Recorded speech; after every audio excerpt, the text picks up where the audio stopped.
यहाँ स्टेज पर बैठे हुए थे और इस स्टेज की, इस आंदोलन की जो कमान संभाले हुए थे हमारे राकेश टिकैत साहब, उनके जज्बों को, उनके हौसलों को ये अतीक पाशा दिल से सलाम करता है। दोस्तों नमस्कार। दोस्तों, कोई दूसरा मौका होता तो हम कहते कि गांव के बीच में खड़े हैं।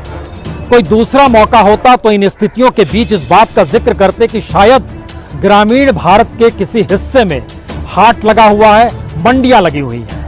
लेकिन ऐसी कोई परिस्थिति नहीं है। कोई दूसरा मौका होता तो यहां पर एक कतार में जो झोपड़ियां इस तरीके से तिरपाल से पटी पड़ी हैं, शायद इन्हें देखकर हम कहते कि यह ग्रामीण भारत का एक हिस्सा है। लेकिन ऐसी कोई स्थिति नहीं है। मौजूदा वक्त में दिल्ली की सीमा का यह एक अनूठा सच है।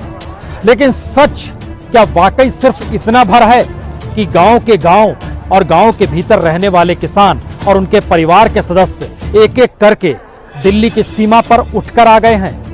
या फिर यह पहला मौका है जब भारत की राजनीतिक व्यवस्था में एक करवट लेने की परिस्थितियां पैदा हो रही है? अगर आप ध्यान दीजिए तो मौजूदा वक्त में भारत की राजनीति के वो तमाम चेहरे जिनका महत्व शायद भारत की राजनीति में बहुत होता था, उसमें आप जिक्र देश के प्रधानमंत्री का भी कर सकते हैं, देश के कृषि मंत्री का भी जिक्र कर सकते हैं, आप उसमें अलग अलग प्रांतों के अलग अलग नेताओं का भी जिक्र कर सकते हैं। लेकिन मौजूदा वक्त में क्या किसी की कोई अहमियत इस देश की राजनीतिक व्यवस्था के भीतर बची है? कोई नेता का नाम ले लीजिए, किसी प्रांत के किसी भी नेता का नाम ले लीजिए, यहां तक कि अगर लगता है आपको तो ओवैसी का नाम ले लीजिए, या फिर दूसरी तरफ अखिलेश यादव का नाम ले लीजिए, मायावती का नाम ले लीजिए, या फिर मध्य प्रदेश, राजस्थान, किसी भी नेता का नाम लेंगे तो क्यों ऐसी स्थिति आ गई जहां पर सारे नेताओं की मौजूदगी इस देश के भीतर में सिर्फ और सिर्फ दिल्ली की सीमा पर जमे किसानों को देख रही है? शायद भारत की राजनीतिक व्यवस्था में यह एक ऐसा मोड़ है जिसमें आप दो तीन बातों पर अगर गौर करेंगे तो यह पहली बार हो रहा है। शुरुआत हुई थी तो मीडिया की जरूरत किसान आंदोलन को थी, बीतते वक्त के साथ मीडिया की जरूरत किसान आंदोलन हो गए। याद कीजिएगा तो उस दौर में किसान आंदोलन इस देश के नेताओं को खोज रहे थे। आज की परिस्थिति में देश के नेता किसानों को खोज रहे हैं। इससे पहले पार्लियामेंट में बहस हुई किसानों को लेकर, खेती कानूनों को लेकर, लेकिन हर बहस के केंद्र में सिर्फ किसान रहा। लेकिन अब पार्लियामेंट को भी समझ में आने लगा है कि दरअसल उसकी जरूरत इस देश के भीतर में तभी होगी जब वह कहीं ना कहीं किसानों से जुड़ेगा। शायद ये एक राजनीतिक व्यवस्था का एक ऐसा परिचायक हो चला है भारत के भीतर में, जिसमें हो सकता है आने वाले वक्त में भारत की राजनीति ग्रामीण भारत से शुरुआत हो। हम इस बात का जिक्र इसलिए भी कर रहे हैं क्योंकि दिल्ली की सीमा पर जब चारों तरफ बॉर्डर्स लगा दिए गए, और बॉर्डर का मतलब यह होता है कि वहां पर जिस तरीके से लोहे के बाड़ लगा दिए गए, लेकिन किसानों की राय, और उसमें भी राकेश टिकैत कोई आज से राजनीति नहीं कर रहे हैं, लेकिन राकेश टिकैत ने जैसे ही इस बात का जिक्र किया, हम दिल्ली नहीं जाएंगे, हम देश के दूसरे प्रांतों में जाएंगे, इसका मतलब क्या है? यह एक गांधीवादी तरीका है। याद कीजिए महात्मा गांधी ने इस देश में दांडी मार्च किया था, नमक आंदोलन किया था। अंग्रेज दिल्ली में बैठे थे, वो शिमला में बुला रहे थे बातचीत के लिए, लेकिन वहां पर बातचीत के लिए महात्मा गांधी नहीं गए। उन्होंने कहा नमक आंदोलन होगा, दांडी मार्च निकला और एक के बाद एक लोग जुड़ते चले गए, समूह जुड़ता चला गया और यह परिस्थिति धीरे धीरे आई। लेकिन जैसे जैसे दिन बीत रहे थे, अंग्रेजी हुकूमत की भी एक लिहाज से चूल्हे हिल रही थी। और अगर ध्यान दीजिए, दिल्ली अगर आपकी सियासत, आपकी मांगों की जरूरत में नहीं आती है तो फिर एक सवाल यहां से शुरू होगा, क्या दिल्ली अकेली पड़ रही है?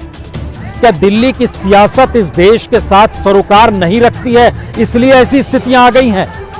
यह हो सकता है, यह हो इसलिए सकता है क्योंकि इतनी बड़ी तादाद में जब मौजूदगी लगातार बढ़ने लगे और पार्लियामेंट के भीतर भी जो 14 साढ़े 14 घंटे की बहस है जो राष्ट्रपति के अभिभाषण पे होनी है, उस राष्ट्रपति के अभिभाषण पर बातचीत करते हुए राज्यसभा के भीतर पार्लियामेंट्रीज तय करें कि पहले हम बॉर्डर पे जाएंगे, स्थितियों का आकलन करेंगे और उन स्थितियों पर एक रिपोर्ट भी वहां के स्पीकर को सौंपी जाएगी।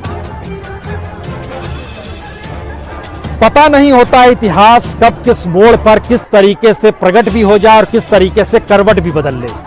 किसानों का यह आंदोलन चाहे 3 कानूनों को लेकर है, लेकिन एक सच जरा समझने की कोशिश कीजिए। भारत वाकई दुनिया के लिए एक सबसे बड़े बाजार के तौर पर है और भारत का किसान और भारत का मजदूर सबसे सस्ते तौर पर उपलब्ध औजार के तौर पर है। और भारत की राजनीतिक व्यवस्था को अगर मुनाफा चाहिए तो उसे किसान और मजदूरों को रौंदना ही होगा, उसे गुलाम बनाना ही होगा। और गुलामी का मतलब यहां पर शायद पर कैपिटा इनकम है और शायद न्यूनतम आय है।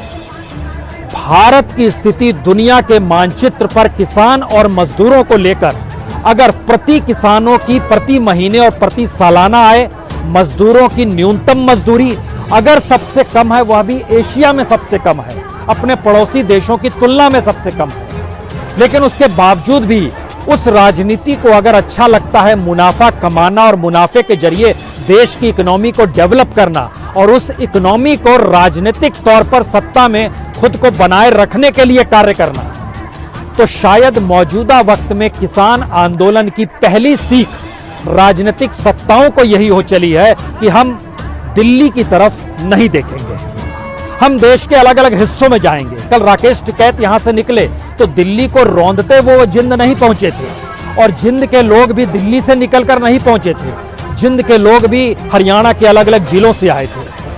खुद राकेश टिकैत भी यहां से निकले तो सीधे उन्होंने हरियाणा बॉर्डर पकड़ा जो नोएडा से होते हुए निकलता है, उस रूट को पकड़ा, यानी दिल्ली बीच में नहीं आई। दिल्ली की ताकत अपने आप में कितनी है, इस देश की राजनीतिक चुनाव में लोकतांत्रिक परिस्थितियों में अगर संसदीय लोकतंत्र को भी जीना है तो अगर दिल्ली को समेटिएगा तो दिल्ली की तादाद तकरीबन 1.25 करोड़। दिल्ली के भीतर बैठे हुए पार्लियामेंट्रीज की जो टोटल नेटवर्थ है वह शायद उत्तर प्रदेश के कुल नेटवर्थ से ज्यादा की है।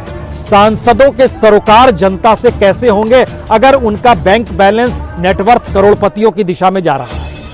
इस देश की इकोनॉमी का सच यह है कि पहली बार गांव से ट्रैक्टर में लद कर आलू, चावल, प्याज, मटर सारी चीजें इन इलाकों में आ रही है और लगातार यहां पर लंगर भी बना हुआ है, लोग भी आ रहे हैं, जा भी रहे हैं। सवाल यह है कि अगर बैरिकेड से डराया जा सकता है तो हो सकता है कल आने वाले वक्त में इनको कुचल भी दिया जाए। लेकिन यहां से एक दूसरा सवाल शुरू होता है कि किसानों के बीच हर परिवार से अगर एक शख्स आ रहा है और 5 लाख के तकरीबन किसानों की आवाजाही इस दौर में हो चली है, तो 50 लाख के भीतर जो करंट होगा, जो गुस्सा होगा, जो इस व्यवस्था को लेकर सवाल होंगे, उनका क्या होगा।